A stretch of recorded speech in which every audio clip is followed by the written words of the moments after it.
Dalam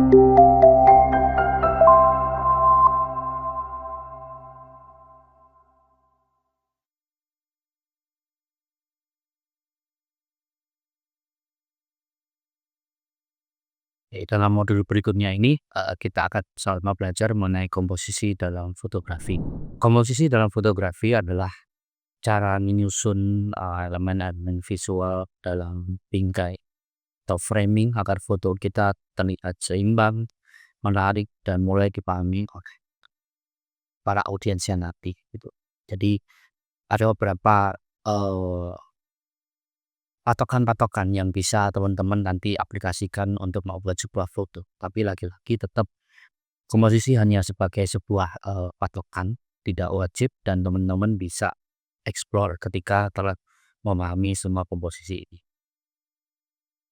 Yang pertama, seperti kita tahu semuanya dan ini pasti akan dipakai di seluruh bidang fotografi, yaitu komposisi rule of third, di mana, rule of third adalah prinsip komposisi yang, membagi bingkai foto menjadi 9 bagian dengan 2 garis vertikal dan 2 garis horizontal. Lalu menempatkan objek utamanya itu di sepanjang garis atau titik pertemuannya agar tampak lebih seimbang dan menarik. Jadi, kita bisa melihat di foto berikut ini, kita mencoba untuk tidak menempatkan objek itu pada posisi tengah atau sentral. Jadi kita coba membuat dia lebih, minggir ke kanan maupun ke kiri dari frame. Bisa kita lihat di sini ketika kita menggunakan grid dalam kamera kita, pengaturannya kita on-kan. Titik-titik persimpangan dari 9 blok garis ini adalah, di mana kita bisa menempatkan objek tersebut. Seperti teman-teman bisa perhatikan di titik merah berikut ini. Jadi ada 4, eee, titik yang kita bisa meletakkan, objek kita. Berikutnya ada, komposisi simetrik, di mana komposisi simetrik adalah teknik menempatkan elemen visual yang secara seimbang di kedua sisinya, gitu. Di mana, menciptakan kesan yang harmonis, rapi, dan juga enak dipandang, sangat menarik di sini.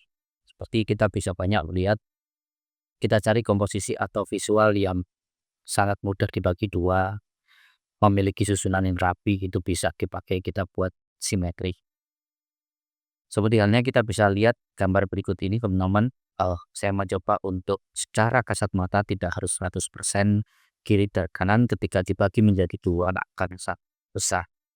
Dan hal ini, menjadi sebuah visual yang cukup menarik. Selanjutnya, framing juga bisa kita lakukan untuk membuat sebuah komposisi yang cukup bagus, di mana teknik ini menggunakan elemen-elemen di sekitar, subjek yang bisa sedikit menghalangi lensa kita. Sehingga muncul, sesuatu hal yang menarik dan membuat penonton tertuju pada fokus di foto yang tajam nantinya. Terus dapat dilihat, coba di gambar berikut kita bisa melihat teman-teman, objek dikelilingi oleh framing sebuah kain dan kita menggunakan aperture dengan bukaan angka kecil, bukaannya besar sehingga kainnya menjadi lebih blurred, lebih doff dan juga fokusnya ke model.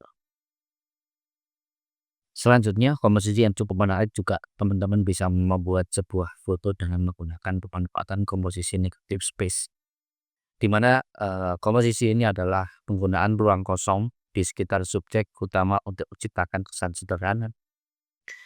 Bisa langsung fokus ke objek yang sangat kuat dan juga keseimbangan visual dalam foto. Bisa dilihat di foto berikut ini, contohnya adalah di mana kita bisa memanfaatkan tembok-tembok kosong, bisa memanfaatkan langit, jalan raya dan sebagainya yang memiliki, motif tidak terlalu rumit sehingga terkesan polos dan kita bisa fokus ke objek utama. Ditambah dengan pemanfaatan warna yang kontras antara background dengan objek utama sehingga membuat foto ini lebih menarik dengan pemanfaatan negative space-nya. As you know, negative space kita banyak manfaatkan juga untuk membuat mata pemirsa beristirahat sehingga dia tidak terlalu lelah untuk melihat sebuah foto yang cukup kompleks. Dengan negative space, pemandangan akan sedikit lebih nyaman.